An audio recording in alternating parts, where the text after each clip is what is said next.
段时间有个美剧啊，不知道你看过没有，叫做《Pretend It's City》，假装我们在城市。他是那个导演叫马丁斯科塞斯，他就是做了一个纪录片， OK 然后相当于是跟一个很有名的作家、演讲家，叫 Fran，然后跟他做了一些对话。You know, I was trying to convince a friend's daughter to move back to New York from LA. She said, I want to move back to New York, but I can't afford it.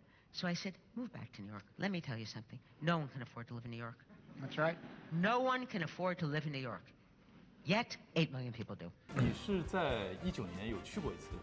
对，当时是去那个纽约时装周。我在纽约看到了一个那个专门做摄影和艺术类书籍的这样一个书店。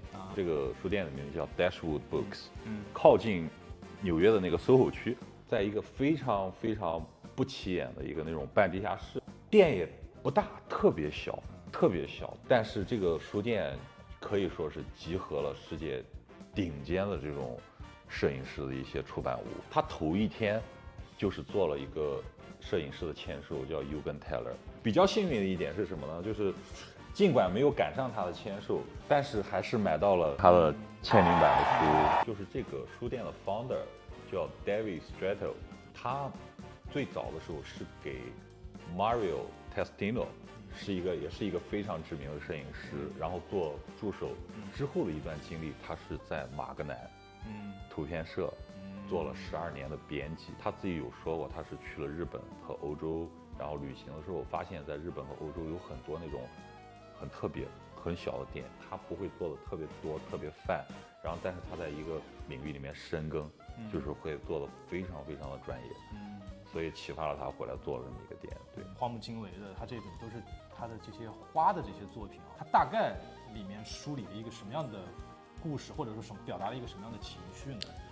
其实这里面我觉得就是花，它很拟人化了。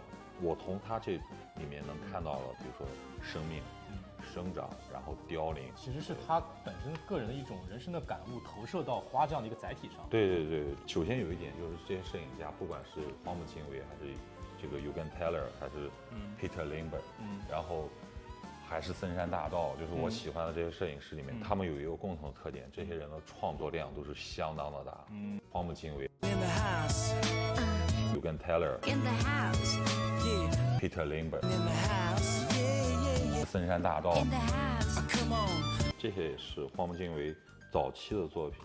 那个时候就可能他也没有成名嘛，就没有说很多出版商然后去跟他约稿，他就会把自己的一些照片，然后用复印机在那个年代，然后把它做出来，然后自己装订成册。荒木经惟大家可能一说，大家都会先想到的，他拍了很多那种女性题材的东西啊。其实他的作品涵盖的面还是很多的，他拍了很多静物、人像，然后他在东京街头拍了整个东京的人。所以说，了解一个艺术家真的是要全面的去看啊。然后大家在看这种摄影作品的时候，或者说看艺术作品的时候，大家不能说只看单张的东西，你要看书，你要看他一系列的创作，然后你可能才能揣摩到他想表达一个什么东西。特别是像这样的，我们可以说是叫photo book 对吧？对，摄影书。它其实呢，你可以称它是影集，但它其实并不是简单的说我把一个作者他这一阶段拍的作品就这么罗列在上去，对吧？作为印刷的形式给你看。其实它整个这本书的结构，包括编辑、编排、装帧，到他对作品的一些选择、筛选，它都是有一个它的整个的构思在里面的。对，所以它整个这一个其实才是他作者的一个作品。而且有一些做的很有意思的这种装帧的话，其实也是能让你在某些情况下得到一种非常好的体验，对吧？特别像这种，我觉得挺有意思，叫什么结婚照。像这种天鹅绒的质地，然后包括你可以把自己的照片放进去。是，就它在形式感上做了一个很有意思的处理。你有没有这样的一个冲动，说是，我想要出一本自己的这个？这种冲动一定是有的呀，现在也是在不停的在积累自己一些东西，但是你的想法不成熟的话，就感觉好像很难成册。